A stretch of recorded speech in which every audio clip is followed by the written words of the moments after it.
And with that recording, we're going to send that out sometime tomorrow. So keep an eye out for that. It'll go to your email. And with that recording, we will also have a questionnaire. We just ask that you take the time, fill out the questionnaire. It should take you no more than 2 minutes to fill that out. So definitely check that out. If you want to go back, rewatch the session, certainly feel free to do that. The chat is open, but we will have a designated Q&A at the end of the session. And also at the end of the session, what we'll do is we'll allow you to take yourself off mute. As you're joining, you're not able to take yourself off mute. We do that for a variety of different reasons, but we want to make sure that you do have an opportunity to jump in and ask questions. So feel free to either post those into the chat during the Q&A, or if you want to take yourself off mute and ask those questions, whatever you are most comfortable with. And from here, what I'm going to do is I'm going to pass it over to our presenter. Amanda, the floor is yours. Thank you so much, RJ. And thank you for inviting me to present today to you all. I'm so excited. I'm sharing my screen now.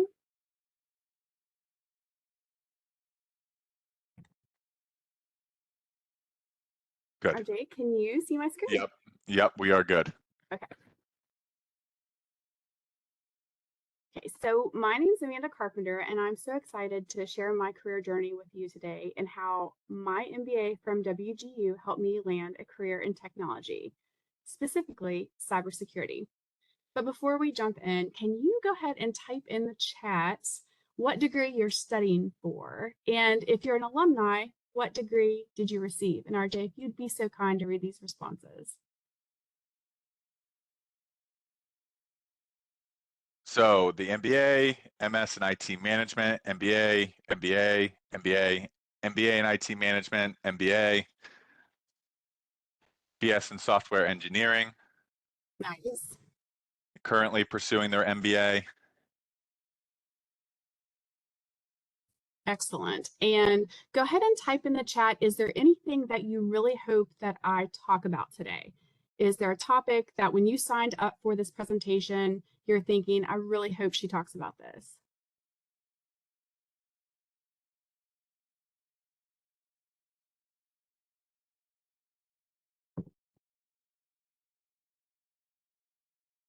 Leveraging the MBA to advance.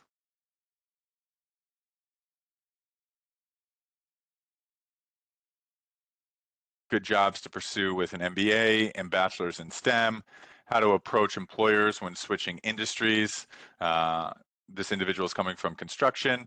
Hope to learn more about MBA leverage, how to get your foot in the door, building a career in healthcare management without the BSN nursing undergrad, advancement with current company versus finding a new job. A little all over the place. That's awesome. So I feel like I have that built into most. We certainly can revisit these questions if you feel that I didn't speak to any of that. So thank you so much for taking the time to indulge me with what your expectations are of this presentation. And this is my story, my journey, and it's the intention today is to inspire you. A little bit about me before we get right in. I am born and raised in West Virginia. I'm native Appalachian. I live about 45 minutes from my hometown and birthplace. I am a first-generation college graduate. However, my mother went to nursing school with me, and we attained our bachelor's in science of nursing together. I'm married to my high school sweetheart, and my absolute favorite thing to do in this world, as in terms of hobbies, is to travel. In fact, you're going to see me sip hot tea today, and that's because I was in Orlando last week and caught a little cold. So do pardon me on that. So the number one question I receive when I tell people that I have a nursing degree but work in cybersecurity is how? How did that even happen? Illustrated on the screen is the how. And no, I don't work in nursing informatics and cybersecurity. I actually don't use my nursing degree at all. And this illustration is a testament to not many career journeys are linear. I'm all over the place. I started my journey at Aldous and Broaddus College and graduated with my registered nurse. And started my career in a small community hospital. I did float pool and cardiac step down. I rotated 2 weeks a days and 2 weeks a days and 2 weeks a nights for about 2 years, and I was spent with that. It wasn't a great work-life balance, and I was desperate to get on day shift. It really didn't matter what position or what job in the hospital. I just wanted day shift. That landed me learning about insurance. I took a job in hospital case management, and I learned about how hospitals get reimbursed. I learned about STAR measures and HEDIS. I learned about CMS, Centers for Medicaid and Medicare.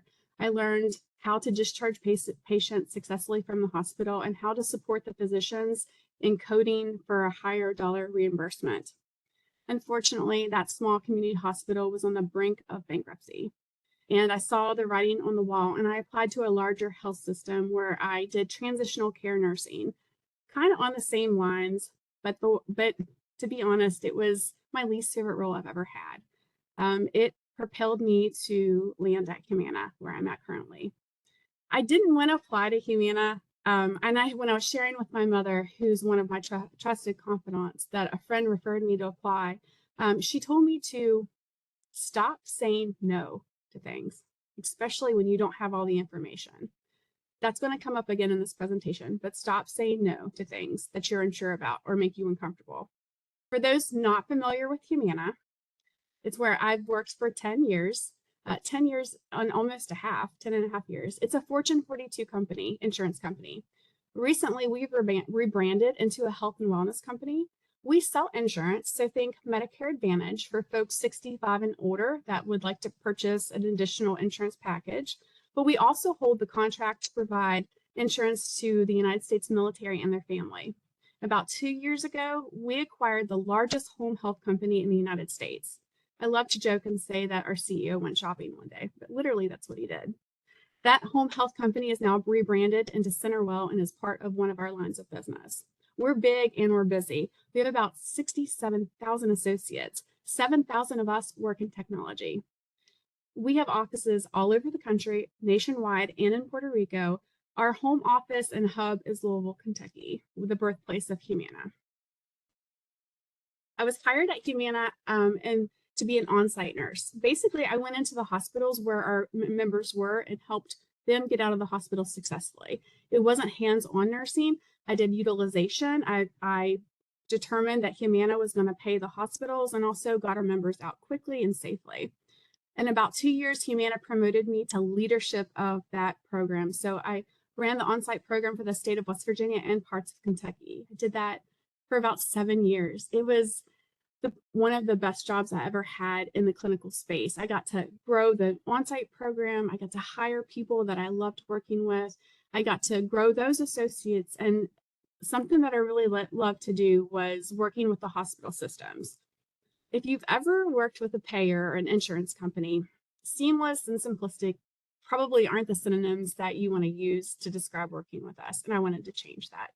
So I got down and dirty, nitty gritty, working with hospital executives on how we could collaborate for our members to make healthcare simplistic. It was a wonderful role and it checked off my career boxes: helping customers, growing associates, and making things easier. If I'm doing any of those three things in a role, I'm going to have high job satisfaction. I'm going to wake up in the morning and love what I do. I encourage you to start working on your career boxes and what those look like. They're going to be different from everybody. But just make a note of that for later. For 5 to 6 years in that leadership role, I started to get, I hate to use the word itch, but it was just that prompting that I wanted to do something else. I wasn't sure what something else looked like. I couldn't put my finger on it, but I wanted change. But I knew that I wanted to be on a different side of Humana, and that was going to take additional effort out of me. So you know how social media knows things that you want before you've ever verbalized it into the atmosphere? Has that happened to any of you? So a couple of days later on my social media, I saw the application fee was waived at WGU and I could apply for free. Bingo. I applied on the spot. I didn't discuss it with anybody. It just, it was an immediate response, an immediate action on my part. And my strategy was, I'm going to do this class by class. I didn't have a business course at all in nursing school, but I worked for a Fortune 42 business. I'm going to figure this out. And little by little, I did. And I graduated WGU 2019 in Seattle, Washington with my MBA in healthcare management. I was ready. I was ready to rock. As I started to look at positions at Humana, which is a vast repository, I knew I wanted to get out of clinical still and be on the business side. I still wasn't quite sure what that looked like. So I applied for a role in cybersecurity on the talent and strategy team. I had no technical experience. I had no formal technical training. I had no technical degrees, but I did have an advanced degree, my MBA. And that indicated to hiring leaders that I had put in the time and the grind into myself and my education. So according to Forbes, for employers hiring MBA, it means you're bringing in well-rounded people who are generally ambitious, analytical, data-driven, and people-focused. The general management background gives MBAs a strong foundation for building and leading within an organization. That was my card I was going to play. That was my card. I had all of that, what Forbes just said. That's what I had. So that's what I took into my interview. Some of you asked about how to get into the field, how to connect. At Humana, it is very typical for any of our roles that are posted for hundreds of people to, it's a company of 67,000 associates. So hundreds of people can be applying for these jobs. I had a clinical resume. I had nothing technical on my resume. I reached out to the hiring manager, just an email, and said, hey, I am non-traditional for this role. However, these are the things that I do have: project management, leading, insurance, product knowledgeability. I listed everything that I had, and I said, would you have 15 minutes for a virtual coffee chat? I have so many questions I would love to ask. This job sounds exciting. And she connected with me. She later then told me that she had about 100 applicants for that role, and my resume would have never made it to her because it wasn't the things that typically would have got flagged. A recruiter wasn't going to flag my resume because there were other technical resumes. Never be afraid to reach out. The worst response is no response. You know, no one's going to be mad or mean to you. They're just not going to respond, but she did. And so I started working in cybersecurity. So what does a senior organizational effectiveness professional even do in cybersecurity at Humana? So I have the privilege of managing our cybersecurity intern program. I recruit at Tier 1 technical schools. That's how WGU found me. I review intern applications. I interview the interns. I work with intern leaders on designing intern projects, making sure they're suitable and capable for our summer program. I also coach and mentor interns all year round. It's my favorite thing about this role as I'm helping people. And as you remember, helping or growing associates is one of my career boxes that I have to have. There's nothing more rewarding in the talent space as you're coaching and investing into interns and helping them get hired to full-time and they become your colleagues. It's full circle work, and it is such a wonderful feeling to watch it. Additionally, the other things I do for cybersecurity, I manage our training programs, I manage our training dollars, I manage the platforms and the vendors that we work with for cybersecurity training as well. Lastly, I work on the workforce strategy process, which helps leaders get positions posted and approved and be able to move our workforce in. If I made the transition to cybersecurity sound easy and seamless, it was not. It was not. And pardon me as I take a sip. The learning curve was steep. It still is steep, if I'm going to be honest with you. I didn't know the vernacular. I didn't know the processes. I didn't know the systems. I didn't know the people. Even though I've worked at Humana, we're so big. I had limited dealings with cybersecurity, which is a good thing. You really don't want to be hearing from us if you're working at the organization, unless you're doing some of our education. This required the deficit in my knowledge deficit required me to make a dedicated and concentrated effort to reskill or to upskill myself in cybersecurity. I took basic cybersecurity courses that Humana offered.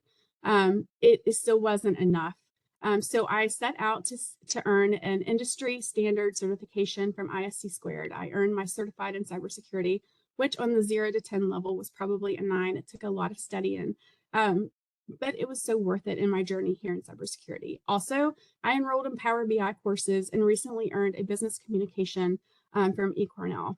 The learning must never stop. Wherever you go, as when you're done with WGU, have in your mind that you're going to continue to stretch and grow yourself, that you're going to dabble in new technology and and new frameworks and learn new processes. That's going to make you so valuable, and leaders love it when you're leaning in. Diversify your learning. Also find people that can answer your questions. When I got to cybersecurity, like I said, if any of you have heard of imposter syndrome or have felt that, she was, for me, imposter syndrome is the voice of a female. She was loud. She was really loud. But what I found out, if I ask questions, I'm going to learn. I found people that I felt comfortable reaching out. So I had a board of folks all over the different domains of cybersecurity that I could ask. So if they're talking about something in a meeting about cloud, about a certain platform, I knew who to reach out to. And they weren't going to think, well, Amanda doesn't know that. They know I don't know that. They're more interested that I'm asking. They love to share what they know. They love that I think of them as a SME, and they're more than welcoming to share. So I have a SME in our Security Operations Center, the SOC, who I can go to with questions. I have someone that works in AI that I go to for questions. In technology, what we learn today could be different tomorrow. It's just like healthcare. So you come at this with advancing in your career, that you're always going to be learning. So that is, the last thing so on my learning agenda this year, I'm going to work on an AI certification from MIT. Humana has a program where we can go and enroll into college courses. And even though I have an MBA, we're still going to learn some more things. So navigating your career, Amanda's top fives. Of course, we're going to start with something people-y. As I said, working with people, helping people, that's one of my number one career boxes. So it's relationships. If you don't have a career mentor, put this on your list to do now. Put this on your list to do this week. It doesn't matter if you've just started your program at WGU or if you're getting ready to graduate. Find trusted people in the industry you want to work in and start talking to them. Mentors sometimes don't happen immediately. Sometimes you have to have several conversations with the person for that person to know that they're going to be able to mentor and provide you what you need. Don't be upset if they don't automatically sponsor you for a mentor. What I've had happen to me is they'll refer me to other people in the industry for me to connect with. And that's wonderful because you're meeting people, but you're also growing that network. You're also making yourself more visible to opportunity. So relationships at work or school in this instance. Make time to connect and learn from people you work with or people you go to school with. I am 80% virtual for Humana. That's my work style. 80% of the time I'm in this house. 20% of the time I get to travel. I'm very intentional about scheduling a virtual coffee at least once a week with someone at Humana.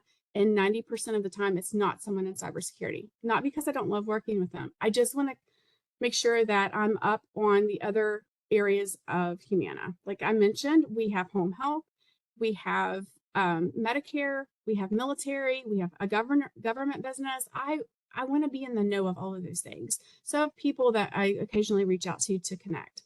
Be very intentional on your working relationships and networks. Okay, number 2, let me elaborate on the stop saying no. Remember, my mother told me that when I was in the miserable job. If it does not severely impact your physical or mental well-being, but grows you, say yes. So many opportunities that have come to me at Humana. My initial gut reaction was absolutely not. I'm not taking that on. I can't do that. There's someone better than me for that. Saying yes to opportunities, although it's uncomfortable and feels vulnerable, births more opportunities. It makes you more visible. It lets people know your name, know your brand, and know what you're about. Do you see that chain reaction? And I'm going to be honest, when WGU asked me to present, my first thing I thought, there's someone more equipped or better to present on this topic than me. No, absolutely. Everybody has a story to share. Seek leaders who inspire you. This doesn't necessarily mean you only apply to work for companies or leaders that you like. This means having conversations with any leader that inspires you. You can ask them about their leadership career, what got them into leadership, the strategy behind how they lead. You can ask them to connect you to other people in the industry. Again, it's just you're having conversations with someone that may be able to help you connect. And a lot of leaders that I know love connecting people. They love growing people. They love mentoring. So again, the worst response is not no response. Just keep asking. Just keep reaching out. Just try to connect. Number 4 is my favorite. When you reach a seat to the table, turn back and help someone else. As a female in technology, I have an obligation to mentor other females that want to get into tech. When I came to help from healthcare, from nursing specifically, it was predominantly female dominated. Technology, it's not. So I make extra effort to mentor anybody that wants to reach out to me, specifically females. I go over this with my interns frequently because we don't achieve much in this life solely by ourselves. We typically have someone somewhere that has encouraged us, that have championed us in some capacity. And so when you get to that table, look back to help someone else. And you may be thinking, but Amanda, I'm in school. How can I help anybody else? If you have a friend that's wanting to level up their career and thinking about an advanced degree, you can help them apply to WGU. You can talk about your experience in the MBA program. Telling your story is going to inspire someone else, and that's a way you can help someone to the table. It may be a formal mentorship. For a long time, I thought I wasn't qualified to mentor because I'm still working on my career journey, right? No, you can mentor at any stage in your career journey. And last but not least, there's resume review, helping folks review their resume. Even though I'm not an expert writer, I can give feedback on a resume or write a letter of recommendation. That's helping folks get to where they need to go. Last but definitely not least, invest in physical and mental well-being. This looks different for everyone. And this is going to help you mitigate burnout. Burnout is something that in every career, in every industry, people need to be aware of. I was at Orlando Disney last week, and we were waiting on, we were in line to ride a ride. There was a gentleman taking a phone call. He was clearly on a work meeting.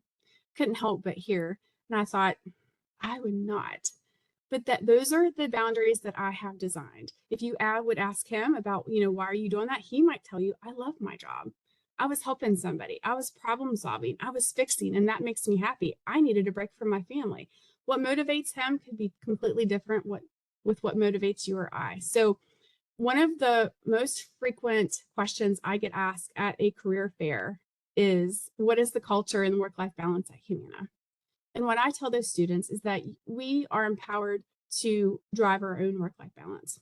Not at every stage in my career have I been afforded that opportunity. As a staff nurse, I couldn't leave the hospital when I felt tired or I was done working if I was on a shift or if they mandated me to stay. People's lives relied on me. Now I'm in a position where I have, grown in my career, and I'm in a job that, I'm not answering work texts at night. I'm not working on the weekends, and that's by design. Now I was empowered, and I am empowered at Humana to take ownership of my work-life balance. And just like you should be empowered to take that initiative and that empowerment of your work-life balance. So invest in the physical part, not only just the mental, but when you're looking for employers and you're looking at what you want to do in your career, if you're not filling your own cup, you're not going to be able to fill the cups of others. And that means you're a leader in your team. So just be intentional. I know we all want to climb the ladder and do wonderful things and get promoted and get recognized, but taking care of yourself has to be priority. Okay, so Humana does have a talent community. I'm going to share the link here in a moment where you can click and fill out a form. So if you're interested in working at an insurance company or the technology side of the insurance company, you can put your resume and your contact information. And when we have jobs available, our talent community will outreach you. They will give you a notification if you match for a job, which is wonderful. But also at Humana, on our humana.com page, if you scroll to the bottom, we do have a career link where you can get in there and look at all of our job postings. And what I tell folks is that if you look today and you don't find anything, don't be disappointed, because we are updating positions weekly, almost daily, I would say. So get in there and look. And I love to tell the interns to set calendar reminders. So if you're job searching, it's very easy to get exhausted from job searching, sometimes that in itself can become a full-time job. So set a calendar reminder that you're going to look at jobs for so maybe 30 minutes every Monday morning. And then that way you've done your due diligence. But joining our talent community will give you those real life notifications. Okay. So now we've made it to our Q&A. Hopefully I touched on everything that you expected, but if not, I would love for you to come off mute and ask any question that your heart's desire. And just a reminder to everybody, you will be able to take yourself off mute, or if you feel more comfortable posting them in the chat, you can certainly do that. But you do have the capability of to come off mute and ask Amanda any questions that you might have.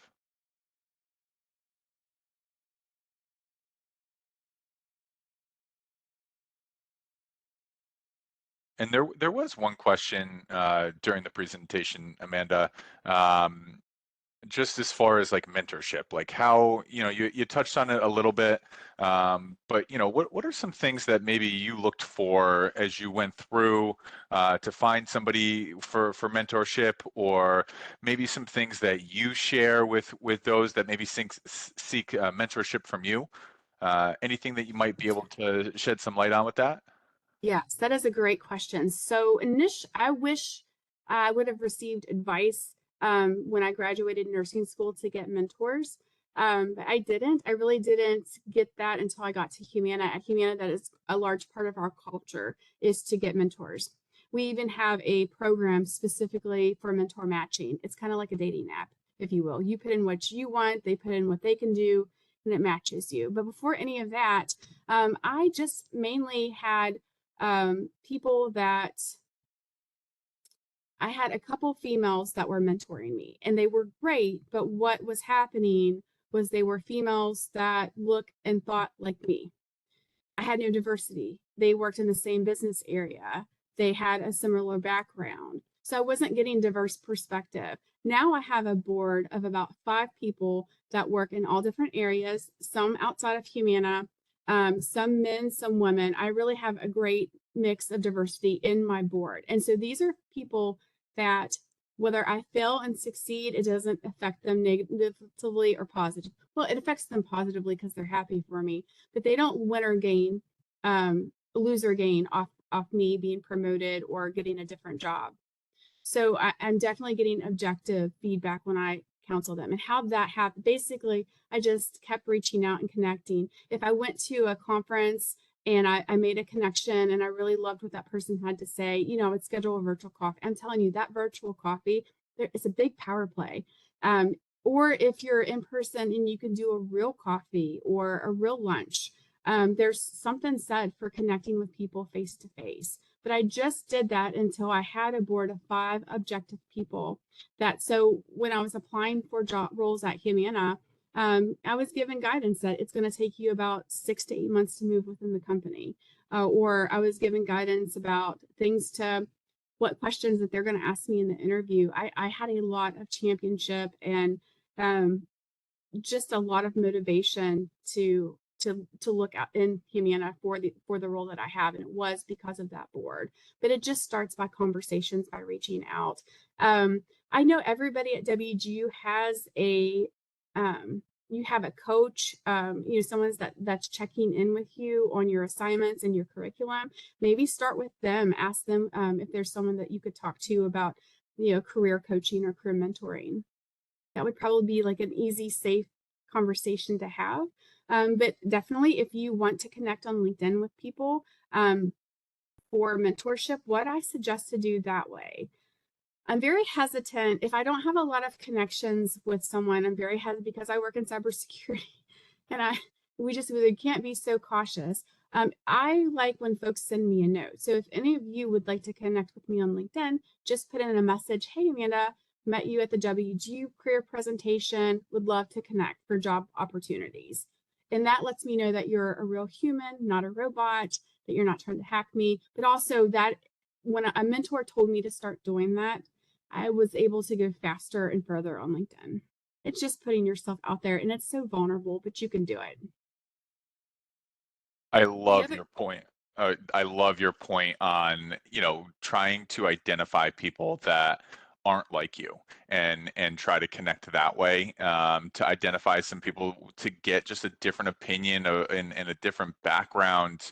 I think that's so helpful to kind of get that full perspective. I feel like we all gravitate towards, who has gone through a similar path that I have. Let me seek out their guidance, and doing that with those that do have a very different background. That is such great advice. And for you will know when someone's trying to get mentorship out of you. I think that was another part to the question. So there's interns that get mentorship from me just because they're in my cyber program. They're what is it called, captive hostage, because they're part of the cybersecurity program. They have to do certain things with me, and that's I have Amanda Carpenter's Presentation Academies where I teach them how to storytell. And so but there'll be interns after that that'll still continue to reach out to me. I have interns that have returned back to their school that aren't working at Humana that call me for, hey, this opportunity has come up. What do you think? That's mentorship. If someone's calling you, asking you for career advice based on your experience, that's a mentorship. It doesn't have to be formal and structured. It can just be a phone call here and there.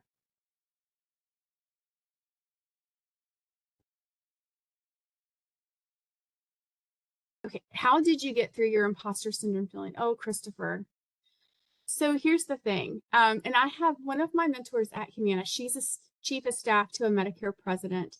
And I idolize her so much, but she also deals with imposter syndrome. And when she shared with me that she has imposter syndrome, I thought, well, there's no hope for me. But she prescribed me a book to read, just dealing with imposter syndrome and how basically everyone that has ever made it has some level of imposter syndrome.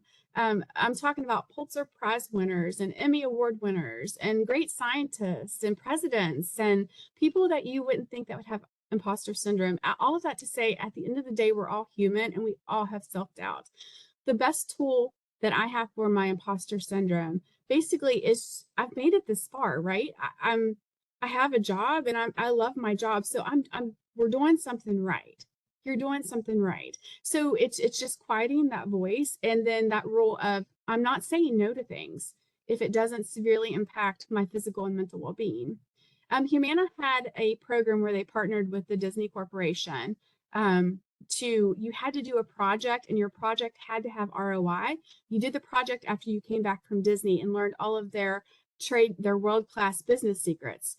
And I thought that I got selected to do that. I almost said no to that opportunity because my imposter syndrome had gotten to my head and my leader set me down and she said, you don't have to do anything you don't want to do, but this is an amazing opportunity. And it was something that I applied for, but after I was selected, I'm like, this was a horrible idea. Who do I think I am? I'm not that, like, my project's not going to succeed. I'm not going to get that ROI. I'm going to be a laughing stock. But she just kind of reframed that. You're going to go down there and learn, then you're going to apply. You have you have a team that's going to help you. It's just talking yourself out of that. It doesn't, I would love to tell you that it gets better. I just get better at ignoring it and making myself do stuff. Does that help, Christopher?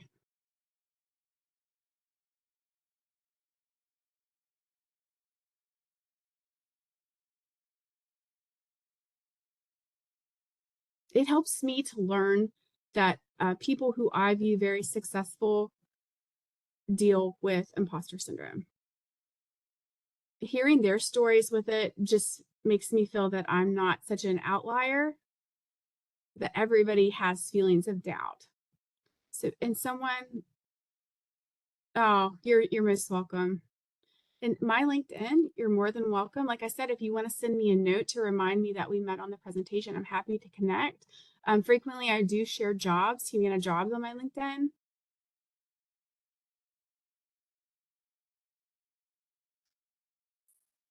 Sure. As people are thinking of questions, Amanda, one quick one that I had.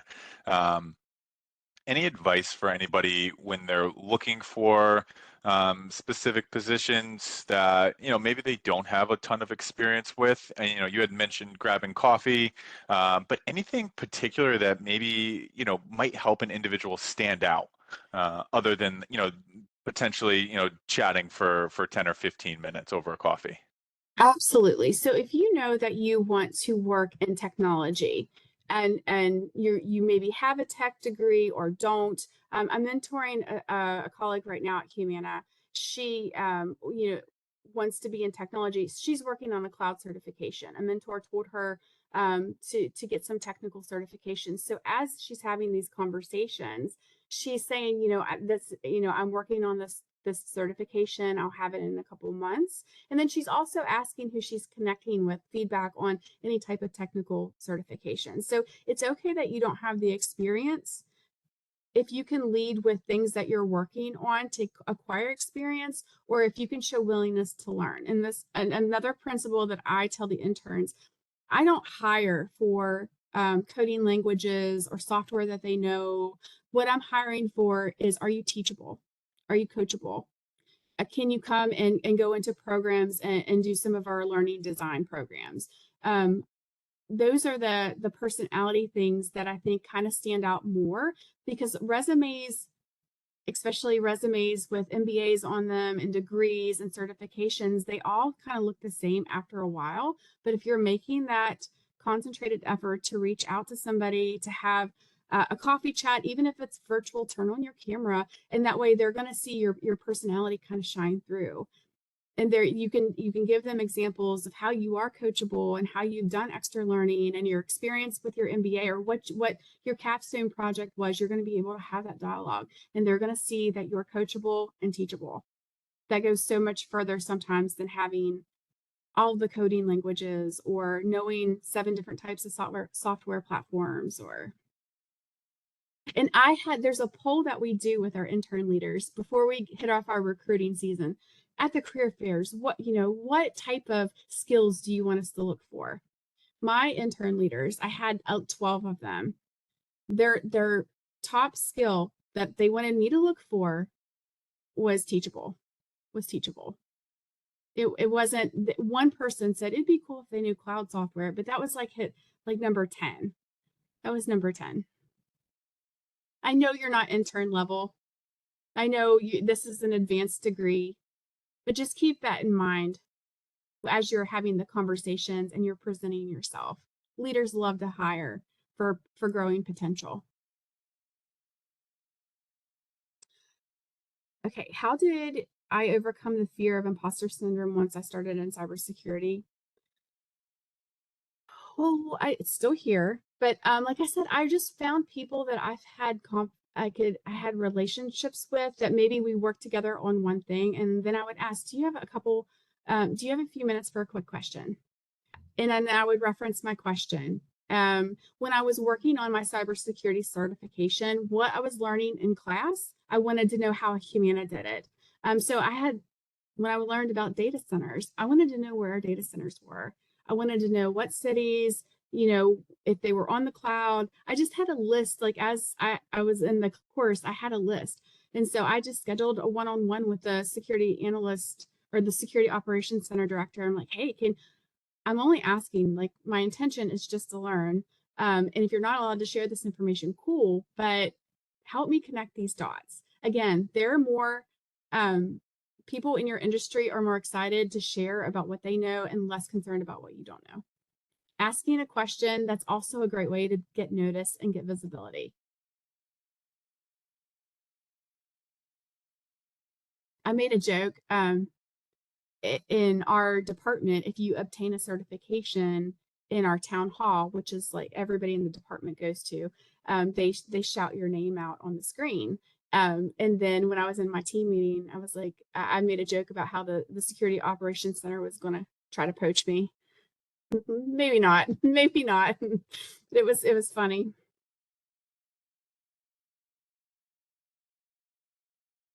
Oh, RJ put in there that WGU has fantastic career advisors. Definitely take whatever WGU offers you. take advantage of. I cannot say that enough. There was a comment by Christopher just talking about how he had obtained a position that he really wasn't qualified for, and he felt like he didn't deserve it, or maybe somebody else could have been, done a better job. And he's trying to get through it by, doing his coursework here at WGU and also LinkedIn Learning. Like that, I think that's another great tool for people to take advantage of that. Check out and see what type of LinkedIn Learning opportunities are out there to at least give you a baseline where, hey, maybe you can start having some of those conversations. Amanda, have you done any LinkedIn Learning So opportunities? I did. So for that cybersecurity certification from ISC Squared, I was learning from on the platform of ISC Squared, and it was so over my head. And someone had recommended a course on LinkedIn Learning. A cybersecurity professor, I hate that I can't remember his name. He was phenomenal. He broke it down at a level that I can consume, and I passed the exam on the first time, and it largely is because of his content. It was a free trial too. LinkedIn did a free trial, so I didn't even have to pay for it. And I think if you're a student, I think you would get a discount. Yeah, never stop growing your network. Even though I'm here in cybersecurity and I have a job that I love, I'm always connecting. I'm always connecting. I have because I work on the intern program here at Humana, and it really took a boom. Like we went from 50 to 100 students last year. Someone recommended for me to get external intern program experience. I thought, well, how do I do that if I don't want to leave the company? So I had someone that I worked with in cybersecurity went to work for Google, which amazing career opportunity. And I had a thought. I'm like, I wonder if he could patch me to the intern director at Google. I wonder if he could send me a connect. And he did. And so I'm able to, just knowledge share. It's not, Humana's not Google. We're not a tech company, but just like learning about what they do and their strategy, the things that he can share. Again, I thought it was, I'm going to reach out and not get a response or get told no or get told, Amanda, I just got here. I don't even, who knows? But he was like, absolutely, give me some time to find out who runs the intern program. The worst response you're going to get is not an answer. Just keep that in mind as you guys start as you connect. Pluralsight's awesome. Yes, it's a great training platform. We use that at Humana. Pluralsight is wonderful. And kind of going off that, we just had a presentation last week on Forage. They came in and gave a presentation. So for those of you that maybe weren't able to catch that, I would definitely recommend checking that out on our careers YouTube page. It was recorded and it is posted there. So if you want more information on Forage, just to get some insight as far as what that platform is all about, definitely check out that recording.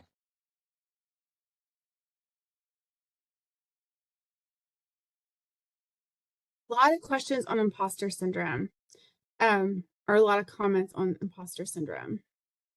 Something else I did when I got to cybersecurity and when I was feeling so out of my element, I kept, I found this not really a journal, but just something that I could record progress weekly.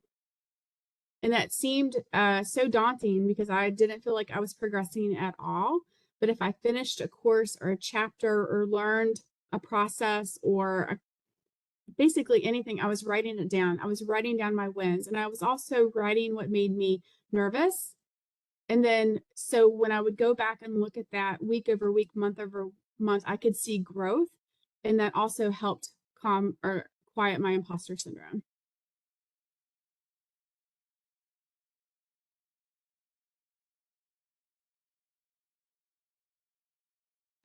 Does anyone else have any questions for Amanda? Feel free to post them into the chat.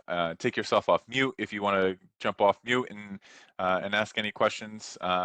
Feel free to do so, but we'll give it a minute to allow people to do that.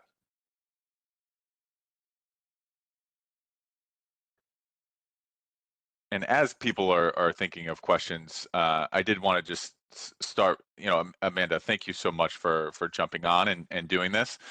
We certainly appreciate it. We love when our alumni come back and kind of share their stories. I was telling Amanda before we had started, it's such a unique story that people go through, but there's so many of our population that are also in the same boat. So it's almost like, it is a unique story, but we have so many people that are going through similar type of experiences. So we greatly appreciate you jumping on and sharing. And I see there was a question that did come through.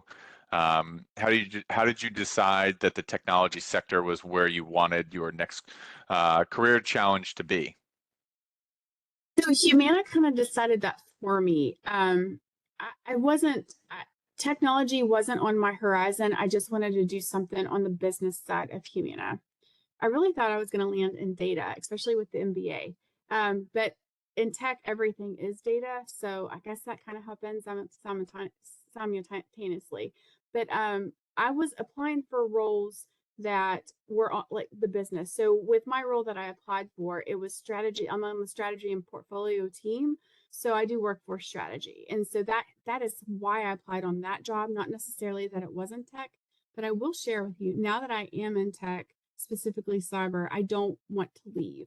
The next role that I take will definitely be in technology. I love the atmosphere, the environment, how quickly things change. I love the projects that we get funded for. It is a world that I'm not interested in leaving. There was another question. Are there remote positions available or on-site only? I would say about 60% of our workforce is remote. There are positions that it just depends on what team, but there are some positions that require you to go to an office or be specifically in an office. But my job, most of everybody that I work with in cyber is remote. And if they're not, they only they have the choice to go to the office, 2 to 3 times a week if they want to. We're able to set our work designations at Humana.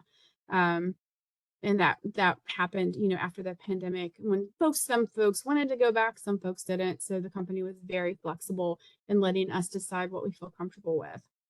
I will be, if I had a Humana office, I would completely be in the office at least 2 to 3 days a week. I love people, as I've mentioned many times during this presentation, and I'm extroverted. But when you look at our job listings, Richard, it'll say if the position's remote or if you would have to go to an office. They spell that out on that. Do you feel the need to obtain more certifications? Yes. So I am enrolled to MIT's generative AI course, and that will kick off in March. And AI is, I don't want to say it's new, but it's up and coming. It's ever changing. It's something that Humana is super concerned about, especially the cybersecurity aspect of it. So even though I don't have a technical role, I need to understand what it is and how it could play out in intern projects or how it could play in the strategy side of cybersecurity. So yes, I'm probably always going to be working on some type of certification here just to stay competitive in what I do and knowledgeable and valuable. And it's fun. It's learning to me is fun. I didn't always have that attitude, but I do now.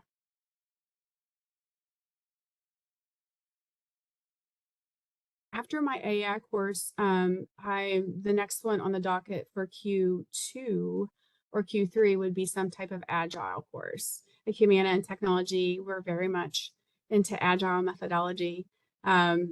And it is a great way to work, but I would like to get some formal training in it. And there's certifications there you can earn. Agile is just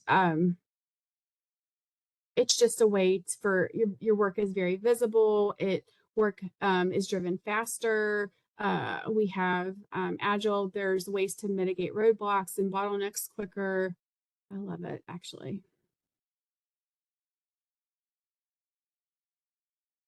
Great questions.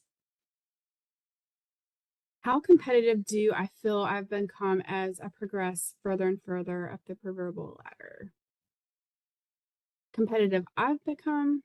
So when something about my career story. So when I was a manager in clinical, I did not want to be in leadership for my next career move. Just because I was changing careers, I was leaving clinical to do something different.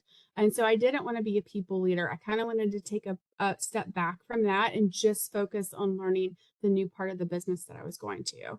At Humana, we have two different tracks. You can be in management or an independent contributor, which I love because there are some people that want to be a people leader and want to go up and manage people. And there's others that, want to contribute independently. What I love about the independent contributor track at Humana is even though I don't have direct reports, I influence laterally. I'm a shared service for 520 some people in cybersecurity, and I'm able to influence them by advising them on careers and resumes and training recommendations and mentoring the interns. So it's just enough growing people for me.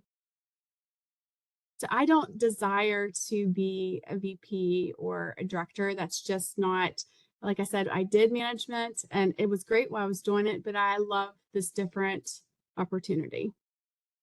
And that's going to be different from everybody.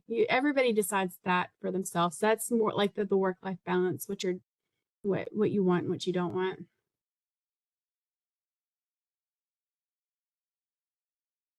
Christopher, did I answer your question? Excellent. All right, we'll give people another minute. And just a reminder, this session was recorded and that recording will be sent out sometime tomorrow. So keep an eye out for that in your email. Also attached as a questionnaire. We certainly value your feedback as WGU students and alumni. So if you could please just take the time, it should take you no more than 2 minutes to fill that out, but that will also be attached to that recording. So keep an eye out for that sometime tomorrow where you can access that. And I don't see any other questions that have come in. So I did want to just, again, thank you, Amanda, for jumping in, joining us, sharing your story, and providing some of this feedback and advice for everyone. We certainly value this, especially with a WGU alum that have gone through, like I said, similar type of experiences, but also kind of sharing that insight that people can really take away and apply to what they currently have going on. So thank you again for jumping in and sharing and presenting to everyone. And for everybody that did join, thank you again for jumping into the session. Hopefully, I know we had talked about it a little bit before, Amanda, but you were hoping that people took at least one thing away. I know people took more than just one thing away from this presentation. So thank you again for joining us this afternoon. And with that, we will conclude the session. Thank you, everyone. Thank you. Thank you, RJ. Absolutely.